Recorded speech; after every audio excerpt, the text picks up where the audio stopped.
Hi friends, எல்லோரும் எப்படி இருக்கீங்க? வீடியோஸ் அப்லோட் பண்ணவே நேரம் இல்லை. இந்த வீடியோவில் மோமோஸ் எப்படி செய்யுதுன்னு பார்க்கலாம். 1/2 கிலோ மைதா மாவில் கொஞ்சமாக உப்பு போட்டு கொஞ்சம் கொஞ்சமாக தண்ணி தெளித்து சப்பாத்திக்கு பேசுகிற மாதிரி மாவு பிசைஞ்சு வச்சாச்சு. அடுத்து 2 பெரிய வெங்காயம், 10 பீன்ஸ், 4 கேரட்டு, கேப்சிகம் பாதி எடுத்துக்கணும். பெரிய கேப்சிகமாக இருந்ததுனால நான் பாதி எடுத்திருக்கேன். எல்லாமே குட்டி குட்டியாக கத்தியில் நறுக்கிக்கணும். ரொம்ப குட்டியாக நறுக்கிக்கணும். அடுத்து முட்டைக்கோஸ், ஒரு 1/4 முட்டைக்கோஸ் எடுத்திருக்கேன். கொத்தமல்லி இலை. வெஜிடபிள்ஸ் மட்டும்னா இந்த மாதிரி வெஜிடபிள்ஸ் சேர்த்து செஞ்சுக்கலாம். அல்லது நான்வெஜ் சேர்க்கணுன்னா சிக்கன், மட்டன் உங்களுக்கு எது தேவையோ அது நீங்கள் ஆட் பண்ணிக்கலாம். நான் 1 கிலோ சிக்கன் எடுத்திருக்கேன். ப்ளஸ் சிக்கன் எடுத்து மிக்சியில் இந்த மாதிரி நைஸாக அரைச்சிக்கணும். அரைச்சி இந்த வெஜிடபிளோடு கலந்துக்கணும். வெஜிடபிளும் இந்த சிக்கனும் பச்சையாக கலந்து செய்கிறத விட கொஞ்சம் வேக வச்சு செஞ்சால் இன்னும் டேஸ்ட்டாகவும் இருக்கும். உடல் நலத்துக்கும் நல்லதாக இருக்கும். இதுக்கு 1/2 ஸ்பூன் மஞ்சள் தூள், 1/2 ஸ்பூன் மிளகுத்தூள், 1/2 ஸ்பூன் சீரகத்தூள், கரம் மசாலா 1 ஸ்பூன் போட்டுக்கணும், மிளகாய்த்தூள் 1 ஸ்பூன், உப்பு தேவையான அளவு, இஞ்சி சிறிய துண்டு கட் பண்ணிக்கணும், 5-6 பல் பூண்டு சின்ன சின்னதாக நறுக்கிக்கணும், புதினா கொஞ்சம் நறுக்கி சேர்த்துருக்கேன் வாசத்துக்கு. இப்போ இதை எல்லாத்தையும் மிக்ஸ் பண்ணிக்கணும். எல்லாமே பச்சையாக போட்டு செய்யும்போது வேக வச்ச அளவுக்கு டேஸ்ட்டு கம்மியாக தான் இருக்கும். ஆனால் இது உடல் நலத்துக்கும் ஓரளவுக்கு பாதிக்கப்படலாம். ஏன்னா எல்லாமே பச்சையாக போடுறதுனால. அதனால் வேக வச்சு செய்கிறது ரொம்ப ஹெல்த்தியும் டேஸ்ட்டும் இருக்கும்.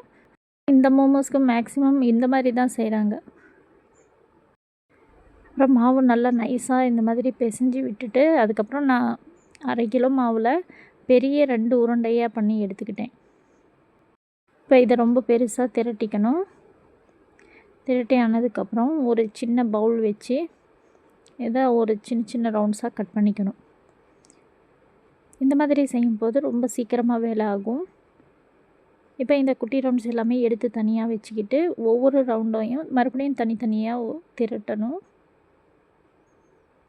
தனித்தனியாக ஒன்று ஒன்றா திரட்டி இதில் 1 ஸ்பூன் இந்த மிக்சடை வச்சு உங்களுக்கு பிடிச்ச ஷேப்பில் நீங்கள் செஞ்சுக்கலாம். ரவுண்டாக வேணும்னா ரவுண்டாக செஞ்சுக்கலாம். இந்த மாதிரி வேணும்னாலும் நீங்கள் செஞ்சுக்கலாம். இந்த மாதிரி 2 பக்கமும் பிடிச்சி இந்த மாதிரி நல்லா டைட்டாக அழுத்தி விட்டுக்கோங்க. இந்த மாதிரி செஞ்சு வச்சுக்கிட்டு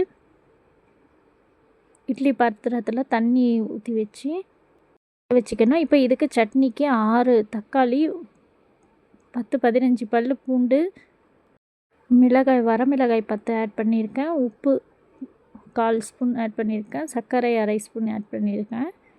இப்போ இதை நல்லா வேக வச்சுக்கணும். மோமோஸ் எல்லாம் ரெடி பண்ணிவிட்டு இட்லி பாத்திரத்தில் தண்ணி ஊற்றி இந்த பிளேட்டில் எண்ணெய் தடவிட்டு இது வைக்கணும். இல்லைனா வேகும் போது ஒட்டிக்கும், எடுக்கிறதுக்கு சிரமமாக இருக்கும். தக்காளி ஒரு 10 நிமிஷம் கழித்து எடுத்து பார்க்கும்போது வெந்திருக்கும். அந்த தக்காளியில் இருக்கிற தோலெல்லாம் எடுத்துகிட்டு இப்போ இதை ஆற வச்சு நல்லா மிக்சர் ஜாரில் அரைச்சிக்கணும். அரைக்கும் போது நான் இதில் கொஞ்சம் நாட்டு சர்க்கரையும் ஆட் பண்ணியிருக்கேன். மாதிரி சட்னி செய்யும் போது ரொம்பவே டேஸ்ட்டாக இருக்கும். மோமோஸ்க்கு நல்லா இருக்கும். 1/2 கிலோ மைதா, 1 கிலோ கறிக்கு 60 மோமோஸ் வந்துச்சு. குழந்தைங்களுக்கு ரொம்ப பிடிச்சமான டிஷ்ஷாக இருக்குது. அதனால் மைதா மாவில் செய்கிறத விட அரிசி மாவில் செஞ்சால் இன்னும் ரொம்ப அதிகமான டேஸ்டியாகவும் ரொம்ப ஹெல்த்தியாகவும் இருக்கும். நான் அதையும் ட்ரை பண்ணி பார்த்தேன், ஆனால் வீடியோ எடுக்கலை. நெக்ஸ்ட் டைம் அந்த அரிசி மாவுலேயே செய்யலான்ட்டு இருக்கேன். எங்கள் ஸ்கூலுக்கு போகிற காலத்தில் அவங்க ஸ்கூல் போயிட்டு வந்ததுக்கப்புறம் ஈவினிங் டைமில் ஸ்நாக்ஸ் மாதிரி இது கொடுக்கலாம். நீங்களும் ட்ரை பண்ணி பார்த்துட்டு எப்படி இருக்குன்னு சொல்லுங்கள். இந்த வீடியோ பிடிச்சிருந்தால் லைக் அண்ட் ஷேர் பண்ணுங்கள். Thank you friends. தேங்க்ஸ் ஃபார் வாட்சிங்.